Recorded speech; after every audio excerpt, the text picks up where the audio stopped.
தோழர் தொழில்களுக்கு வணக்கம். இந்த வீடியோவில் நம்ம ஒரு 5 கொஸ்டின்ஸ் பார்க்க போகிறோம். 5 கொஸ்டின்ஸ் அப்படின்றது குரூப் 2 இப்போ நம்ம எழுத போகிறோம் இல்லைங்களா, 2024 செப்டம்பர் 14 இந்த குரூப் 2 எக்ஸாமுக்கு நமக்கு கொஸ்டின்ஸ் எந்த ஸ்டாண்டர்டில் இருக்கும் அப்படின்றதுக்காக சின்ன எக்ஸாம்பிள் மாதிரி ஒரு 5 கொஸ்டின் எடுத்துருக்கேன்.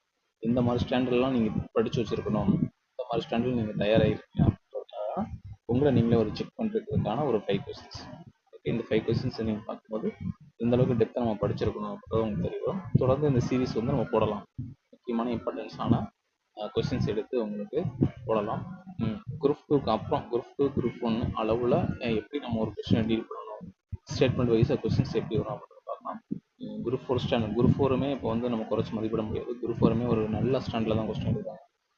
டிஎன்பிசி எக்ஸாம் நம்ம வந்து கிளியர் பண்ணோம் அப்படின்னா இனிமேல் இன்டெப்த்தாக படித்தா மட்டும் தான் கிளியர் பண்ணணும். ஸோ கான்செப்ட் தெரிஞ்சிருக்கணும், தெரியாமல் வெறுமனே ஒன் வேர்டாக படிச்சோம்னா வேலைக்கு. ஃபர்ஸ்ட் கொஸ்டின், இந்தியாவில் நேரடி வரிகள் எது அப்படின்றது முதல் வினா. நமக்கு மொத்தம் 3 வரிகளை கொடுத்துருக்குறாங்க. Income tax, corporation tax, service tax. இந்த 3 வரிகளில் எது நேரடி வரி அப்படின்னு கேட்குறாங்க. ரைட், இதுக்கான ஆன்சர் என்னங்க? Very good. Income tax plus corporation tax இது ரெண்டும் தான் டைரக்ட் டாக்ஸஸ். அப்போ சர்வீஸ் டேக்ஸ் அப்படின்றது இன்டைரக்ட் டாக்ஸஸ் தான். ஓகே, இதுக்கான எக்ஸ்பிளனேஷன் வந்து பார்க்கலாம். ஸோ ஃபர்ஸ்ட் ஒன், நேரடி வரிகள் அப்படின்றது பார்த்தீங்கன்னா ஒவ்வொரு தனி மனிதர்கள் மீது விதிக்கக்கூடிய வரி. இப்போ தனி மனிதர்கள் பார்த்தீங்கன்னா அவங்க பிஸ்னஸ் பண்ணுவாங்க, அது தொழில் நடத்துவாங்க. எனவே அவர்கள் சம்பாதிக்கக்கூடிய வருவாயின் மீது விதிக்கக்கூடிய வரி தான் நேரடி வரிகள். இந்த நேரடி வரியை கட்டக்கூடிய நபர் யாருன்னா அந்த பர்டிகுலர் பெர்சன் தான். ஸோ யார் டேக்ஸ் வந்து பே பண்ண முடியும், யார் மேல வரி விதிக்கிறாங்களோ அவங்க தான் கட்டணும். சரிங்களா? அப்போ இந்த டேக்ஸை வேறொருத்தங்கள்ட்ட நம்ம செலுத்த முடியுமா, வேறொருத்தங்களுக்கு நம்ம டிரான்ஸ்ஃபர் பண்ண முடியுமா அப்படின்னா கேனாட் பி டிரான்ஸ்ஃபரடு. இப்போ என் வரியை நான் தான் கட்டணும். ஓகேங்களா? டைரக்ட் டேக்ஸ் நேரடி வரியை பொறுத்தளவு யார் மீது வரி விதிக்கப்படுகின்றதோ அவர் தான் அதுக்கு பொறுப்பானவர். So cannot be shifted to another person. Right, okay. இதுக்கு சில எக்ஸாம்பிள் பார்க்கலாம். இன்கம் டேக்ஸ் நேரடி வரிக்கு சில example. Income tax, corporation tax, அதான் கார்பரேட் டேக்ஸ் சொல்றோம்ல, நிறுவனம்லாம் நடத்துறோம்ல, பிசினஸ் பண்றோம்ல அந்த டேக்ஸ். வெல்த் டேக்ஸ் என்பது சொத்து வரி. ஓகேங்களா? ரைட். அடுத்து 1991க்கு பிறகு வந்து பார்த்தீங்கன்னா இன்கம் டேக்ஸ் இந்த ஐடியில் நிறைய கட்டுப்பாடுகளை தளர்த்துனாங்க. ஒருவருடைய தனிநபர் அந்த வருமானம் அப்படின்றது வந்து பார்த்தீங்கன்னா கூட்டுனாங்க. இவ்வளோ வருமானத்துக்கு மேலே நீங்கள் சம்பாதித்தால் மட்டும் நீங்கள் டேக்ஸ் செலுத்தலாம் அப்படின்னு சொல்லிட்டு ஒரு கட்டுப்பாடு விதித்தாங்க. ஓரளவுக்கு வந்து ஃப்ரீ பண்ணி கொடுத்தாங்க. எதனால் அப்படின்னா ஒவ்வொரு இண்டிவிஜுவலும் நம்ம அதிக அளவில் வந்து பொருள் ஈட்டணும். இன்கம் டேக்ஸ் வந்து அவங்களுக்கு பெரிய சுமை ஆயிடக்கூடாது. சரிங்களா? அதனால பார்த்தீங்கன்னா இன்கம் டேக்ஸ் நம்ம வந்து அதிகமாக விதிக்கும் போது அவங்க டேக்ஸுக்கு பயந்துட்டு கருப்பு பணங்களை மறைச்சு வைக்கக்கூடும். இதனால வந்து பார்த்தீங்கன்னாக்கா ஒரு எக்கனாமிக்ல இன்ஸ்டெபிலிட்டி ஏற்படும். இதனால தான் அந்த டேக்ஸை வந்து கொஞ்சம் லிபரல் பண்ணி கொடுத்தாங்க. ஓகேங்களா? எப்போ 1991 புதிய பொருளாதார கொள்கைக்கு பிறகு. ஸோ எனவே ஃபர்ஸ்ட் ஸ்டேட்மெண்ட் இன்கம் டேக்ஸ் அப்படின்றது நேரடி வரியில் வரும் அப்படின்றது பார்த்தோம். Right, okay. அடுத்து வந்து இன்டைரக்ட் டாக்ஸஸ், மறைமுக வரி அப்படின்னா என்னன்னு பார்க்கலாம். ஸோ மறைமுக வரியை பொறுத்தளவு பார்த்தீங்கன்னா இது குறிப்பிட்ட ஒருத்தர் மேலே வந்து செலுத்தக்கூடிய வரி கிடையாது. ஒரு பொருளின் மீது ஃபிக்ஸ் பண்ணிடுவாங்க, வரியை வந்து ஃபிக்ஸ் பண்ணிடுவாங்க. அந்த பொருளை யார் பை பண்ணுறாங்களோ அவங்க மீது அந்த வரி கட்டுற மாதிரி இருக்கும். சரிங்களா? ஸோ இந்த வரி வந்து டிரான்ஸ்ஃபர் பண்ணலாம். எப்படி சார் டிரான்ஸ்ஃபர் பண்ண முடியும் அப்படின்னா, இப்போ நான் ஒரு பிஸ்கெட் தயாரிக்கிறேங்க. ஓகேங்களா? இதுக்கு ஃபஸ்ட்டு கவர்மெண்ட்டுக்கு வந்து பார்த்தீங்கன்னா நான் ஒரு டேக்ஸ் கட்டுவேன். ஏன்னா நான் கார்பரேஷன், அது கார்பரேட் நிறுவனம் தானே நடத்துகிறேன், பிஸ்கட் கம்பெனிக்கூடிய கம்பெனி. ஸோ இந்த கம்பெனிக்கு நான் ஒரு டைரக்ட் டேக்ஸ் கட்டுவேன். நான் தயாரிக்கக்கூடிய பிஸ்கட் இருக்கு பார்த்தீங்களா, இந்த பிஸ்கட்டுக்கு விலை நிர்ணயம் செய்யவில்லை.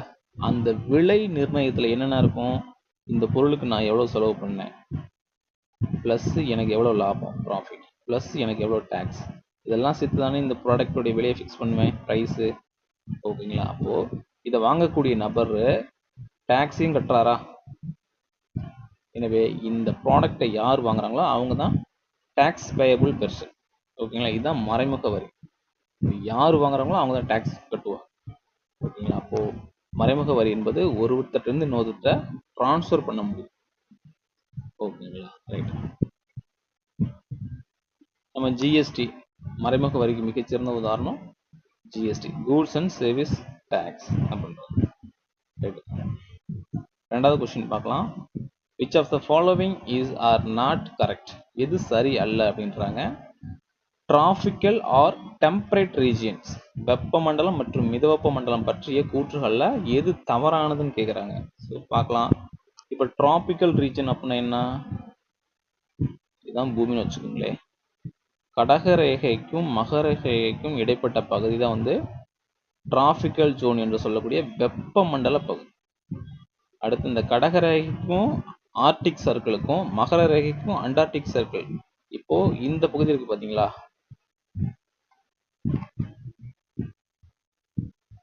இந்த இரண்டு பகுதியும் தான் மிதவெப்ப மண்டலம் அப்படின்னு நம்ம சொல்றோம். டெம்பரேட் ஜோன், மிதவெப்ப மண்டலம்.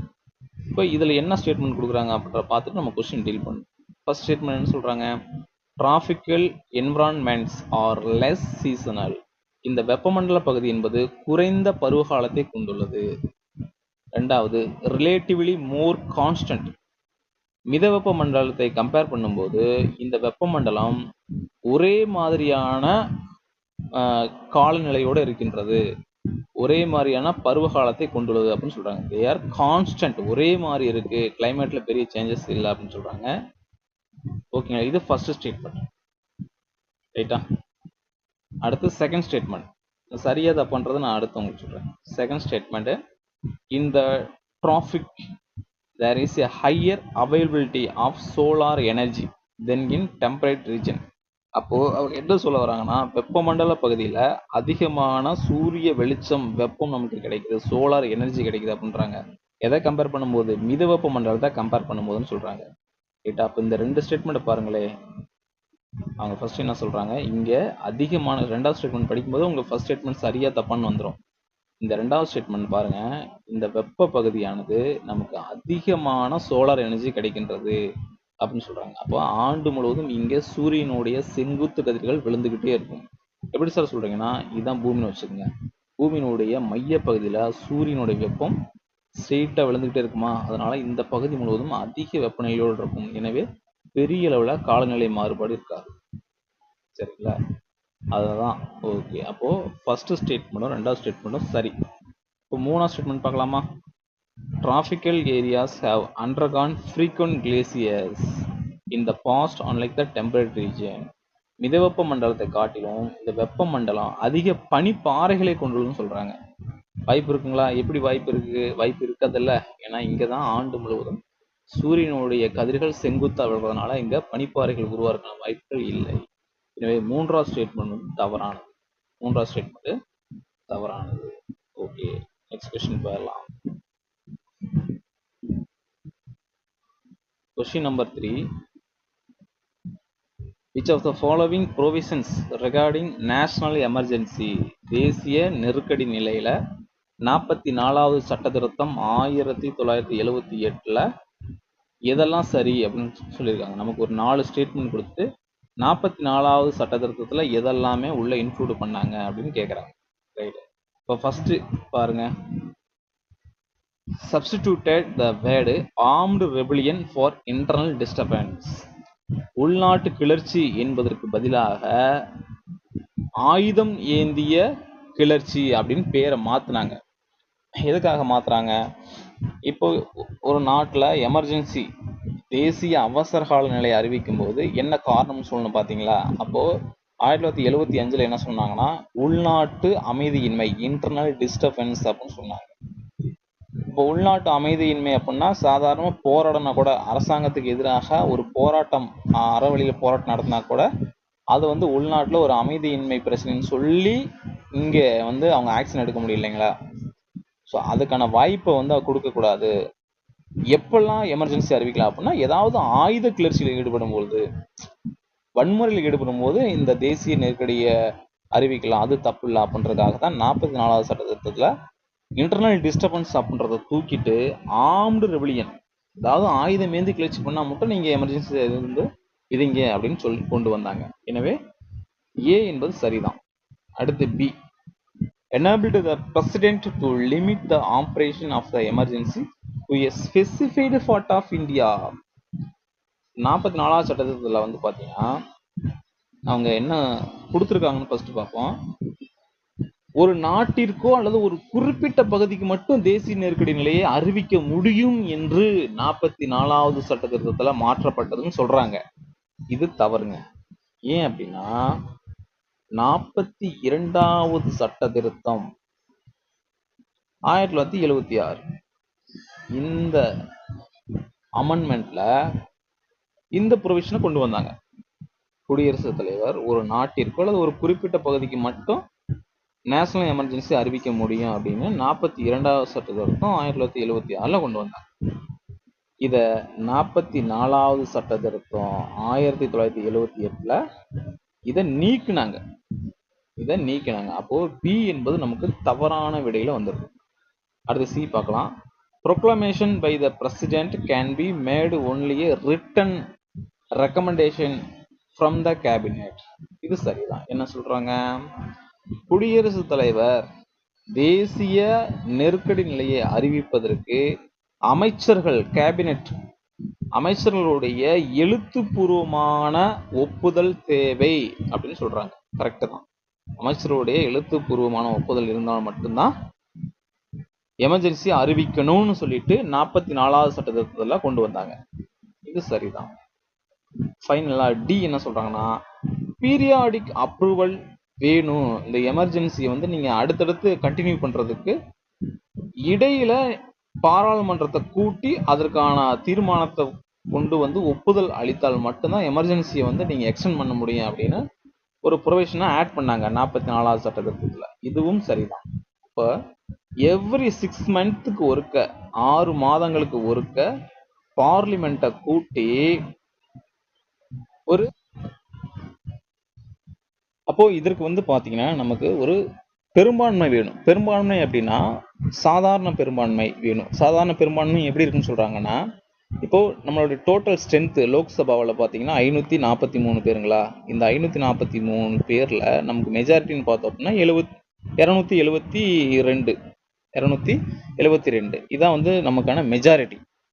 அப்போ இந்த 272 ஓட்டுக்கு கீழே குறையக்கூடாது. புரியுதுங்களா? இப்ப நான் சாதாரண பெரும்பான்மை சொல்லும்போது இந்த அவைக்கு ஒரு வெறும் 200 பேர் வந்து அதுல 101 பேர் வந்து தீர்மானம் ஏற்றுனா இது செல்லாது. ஏன் அப்படின்னா மெஜாரிட்டி எவ்வளவு இருக்குன்னு சொல்றாங்கன்னா 272 ஓட்ஸ் தேவைப்படும் பண்றாங்க. அப்ப 272 பேத்துக்கு மேல பிரசன்ட் ஆகி இவ்வளவு ஓட்டு கன்ஃபார்ம் வேணும் அப்படின்றாங்க. அப்ப குறைஞ்சது 3/2 பங்கு உறுப்பினர்கள் வந்து பிரசன்ட் ஆனா மட்டும்தான் இதுக்கு வாய்ப்பு இருக்கு. 3/2 பங்கு உறுப்பினர்கள் அவைக்கு வந்து அதுல வாக்களிச்சு 272 ஓட்டு கிடைச்சிருச்சு அப்படின்னா நீங்க அடுத்த 6 மாதங்களுக்கு அல்லது அடுத்த 6 மாதங்களுக்கு வந்து இதை வந்து எக்ஸ்டெண்ட் பண்ண முடியும். இதை வந்து எக்ஸ்டெண்ட் பண்ண முடியும். ஓகேங்களா? இது எக்ஸ்டெண்ட் பண்றது தான் இந்த ப்ரொசீஜர். ஓகேங்களா? ரைட். இப்போ இதுவும் சரிதான். அப்ப எது தப்புங்க? பி மட்டும்தான் தப்பு. ஓகேங்களா? ஒரு குறிப்பிட்ட பகுதிக்கு எமர்ஜென்சியை அறிவிக்க முடியாது. அதாவது நேஷனல் எமர்ஜென்சி அறிவிக்க முடியாது. ஆனா ஸ்டேட் எமர்ஜென்சி அறிவிக்கலாம். ஒரு குறிப்பிட்ட பகுதிக்கு ஸ்டேட் எமர்ஜென்சி அறிவிக்கலாம். Okay, next question.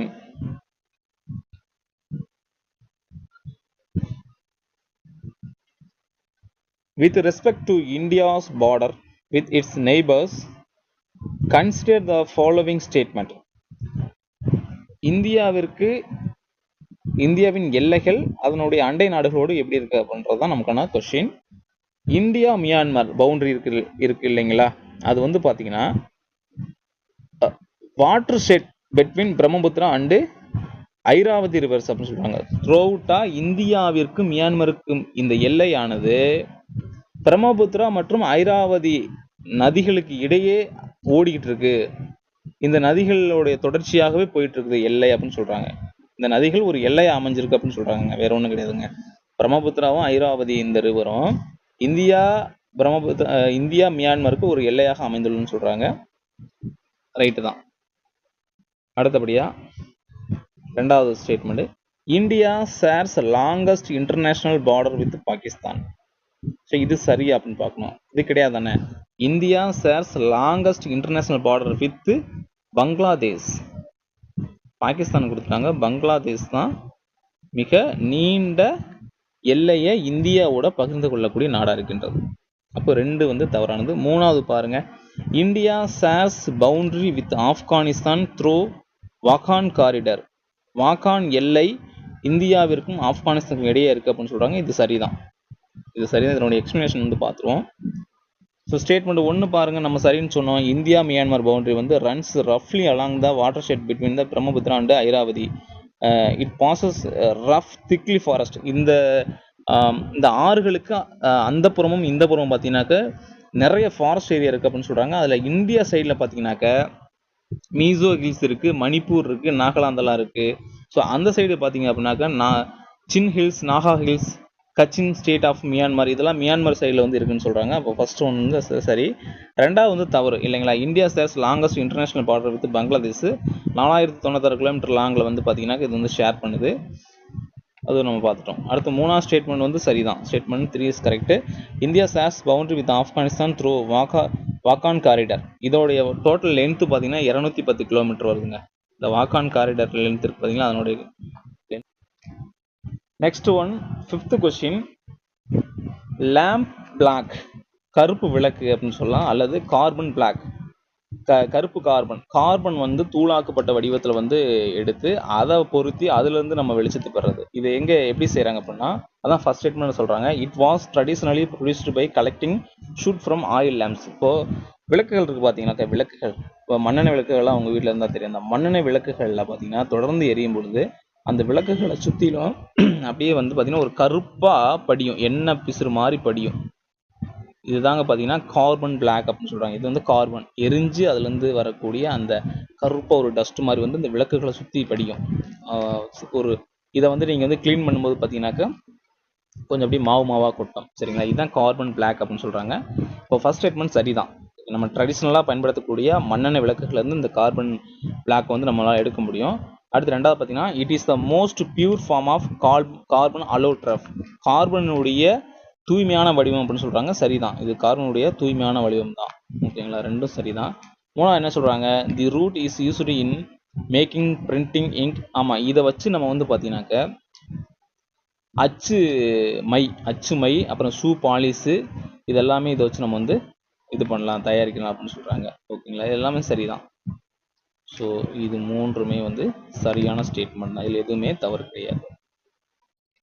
ஓகே, இப்போ நம்ம 5 கொஸ்டின்ஸ் பார்த்தோம். ஸோ இந்த மாதிரி ஸ்டாண்டர்டில் தான் வந்து குரூப் 2 குரூப் 1 ரேஞ்சில் வந்து இருக்கும். அந்தளவுக்கு டெப்த்தாக வந்து படிச்சுக்கோங்க. அடுத்து ஒரு 5 கொஸ்டின் வந்து சந்திக்கலாம். நன்றி, வணக்கம்.